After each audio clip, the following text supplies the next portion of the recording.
Hello friends, ಇವತ್ತು ನಾವು ಫ್ಲವರಿಂದ ಗೋಬಿ ಮಂಚೂರಿ ಹೇಗೆ ಮಾಡೋದು ಅಂತ ನೋಡೋಣ. ಮೊದಲಿಗೆ ನಾವು ಫ್ಲವರ್ಗೆ ಸ್ವಲ್ಪ ಉಪ್ಪನ್ನು ಹಾಕಿ ಒಂದು 10 ನಿಮಿಷಗಳ ಕಾಲ ನಾವು ಅದನ್ನು ಬಿಸಿ ನೀರಲ್ಲಿ ಇಡಬೇಕು ಫ್ರೆಂಡ್ಸ್. ಈಗ ಇನ್ನೊಂದು ಪಾತ್ರೆಗೆ 3 ಚಮಚದಷ್ಟು ಮೈದಾ ಹಿಟ್ಟು ಮತ್ತು 3 ಚಮಚದಷ್ಟು ಕಾರ್ನ್ಫ್ಲವರ್ ಹಾಕಿ ದೋಸೆ ಹಿಟ್ಟಿನದಕ್ಕೆ ನಾವು ಗಂಟು ಕಟ್ಟದಂಗೆ ಅದನ್ನು ಚೆನ್ನಾಗಿ ಕಲಸ್ಕೋ ಫ್ರೆಂಡ್ಸ್. ಎಷ್ಟು ನೀಟಾಗಿ ನಾವು ಅದನ್ನು ಕಲಸ್ಕೊತೇವೋ ಅಷ್ಟು ನೀಟಾಗಿ ನಮಗೆ ಗೋಬಿ ಮಂಚೂರಿ ರೆಡಿ ಆಗ್ತದೆ ಫ್ರೆಂಡ್ಸ್. ಈಗ ನೀವು ವಿಡಿಯೋದಲ್ಲಿ ನೋಡ್ತಿರುವ ಹಾಗೆ ನಾನು ಅದನ್ನು ನೀಟಾಗಿ ಕಲಿಸ್ಕೊಂಡಿದ್ದೇನೆ ಫ್ರೆಂಡ್ಸ್. ಈಗ ಒಂದು ಬಾಣಲೆಗೆ ಎಣ್ಣೆಯನ್ನು ಹಾಕಿ ಅದು ಬಿಸಿಯಾದ ಮೇಲೆ ಒಂದೊಂದೇ ಫ್ಲವರನ್ನು ನಾವು ರೆಡಿ ಮಾಡಿ ಇಟ್ಟಿರುವಂಥ ಹಿಟ್ಟಿನಲ್ಲಿ ಅದ್ದಿ ನಾವು ಅದನ್ನು ಎಣ್ಣೆಯಲ್ಲಿ ಕರಿಬೇಕು ಫ್ರೆಂಡ್ಸ್. ಅದು ಮೊದಲೇ ಬಿಸಿ ನೀರಲ್ಲಿ ಹಾಕಿರುವುದರಿಂದ ಒಂದು 2 ನಿಮಿಷಗಳ ಕಾಲ ಅದನ್ನು ಎಣ್ಣೆಯಲ್ಲಿ ಕರಿದರೆ ಸಾಕು ಫ್ರೆಂಡ್ಸ್.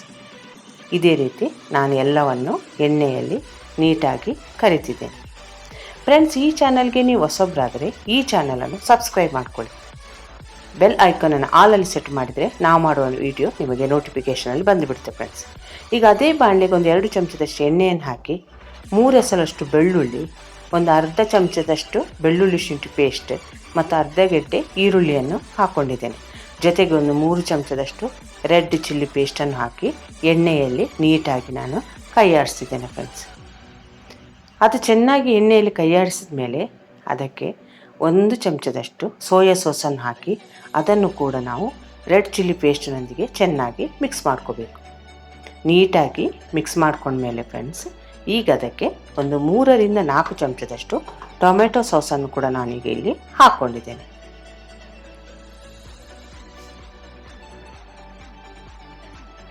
ಈಗ ಟೊಮೆಟೊ ಸಾಸನ್ನು ಹಾಕ್ಕೊಂಡ್ಮೇಲೆ ಒಂದು ಅರ್ಧ ಗ್ಲಾಸಷ್ಟು ನೀರನ್ನು ಕೂಡ ಇಲ್ಲಿ ಹಾಕ್ಕೊಳ್ಳೋಣ.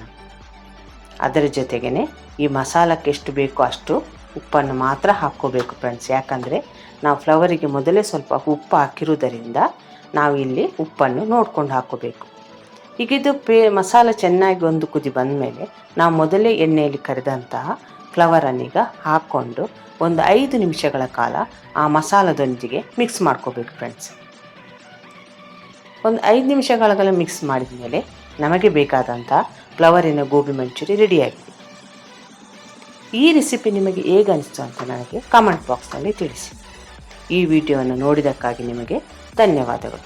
Thank you.